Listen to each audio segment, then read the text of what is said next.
bon pour Lucas Digne. C'est bon de centre de Lucas Digne. Et Olivier Giroud est là.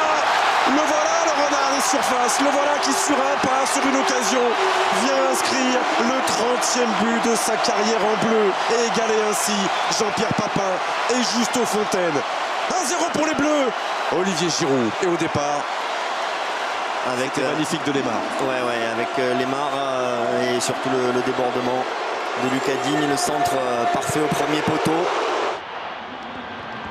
Entre les jambes. Voilà, il y a un bon coup à jouer là. Allez, avec Griezmann devant, avec Giroud à l'opposé, Oui. c'est Griezmann qui est choisi.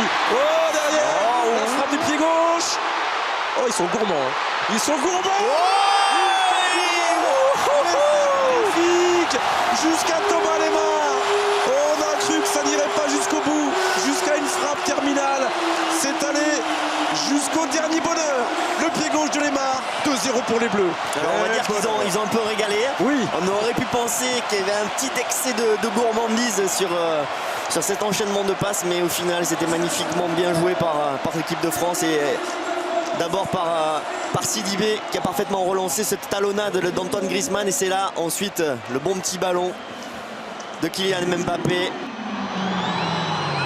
Avec Moriel. Nouveau centre. Oh, but.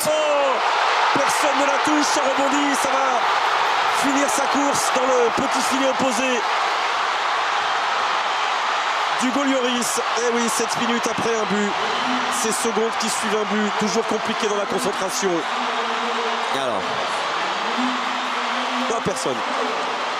Personne ne la touche. Et Fabra est en retard dans le dos de Kylian Mbappé. Devant Sanchez qui reste au sol avec Griezmann. Le troisième. Oh, il se rattrape bien. Il se rattrape bien, Espina. Il ne s'est pas trop livré. Il n'a pas ouvert d'angle.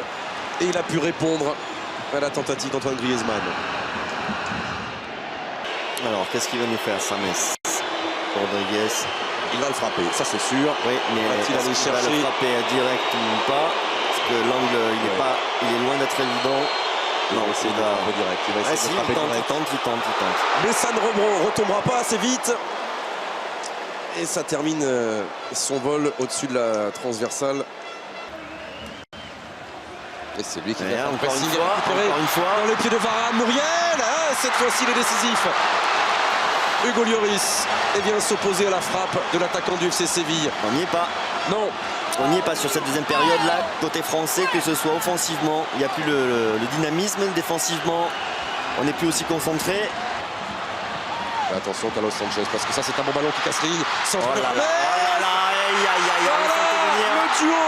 Le duo que l'on craignait. Rames passeur, Falcao buteur, et ça fait 2 partout. Et sur ce qu'on voit depuis un quart d'heure, c'est totalement mérité. Logique, totalement mérité. L'équipe de France qui n'est pas rentrée du tout dans cette seconde période. Bonne frappe. Et elle rebondit devant Spina. Bonne frappe vicieuse avec ce rebond. Et en plus, effectivement, le contact il y est avec Umtiti sur la cheville colombienne. La faute, elle est bien présente. Et la décision de monsieur Jacoté, c'est la bonne. Le ballon d'abord, mais après, il y a faute clairement sur la cheville. Hugo Lloris peut très bien le sortir. Et il n'y parviendra pas. Ça fait 3 pour la Colombie et 2 pour les Bleus. Les Colombiens ont totalement fait basculer cette rencontre et sont en train de faire chavirer le Stade de France. Oui, ce soir, Varane, Umtiti et Lloris n'auront pas été rayonnants.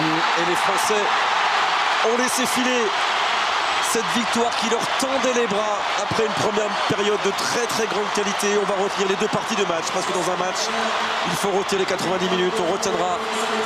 On n'oubliera pas les 30 premières minutes Vicente, mais on n'oubliera pas non plus les 60 dernières qui ont été totalement à l'avantage des joueurs de Pekerman.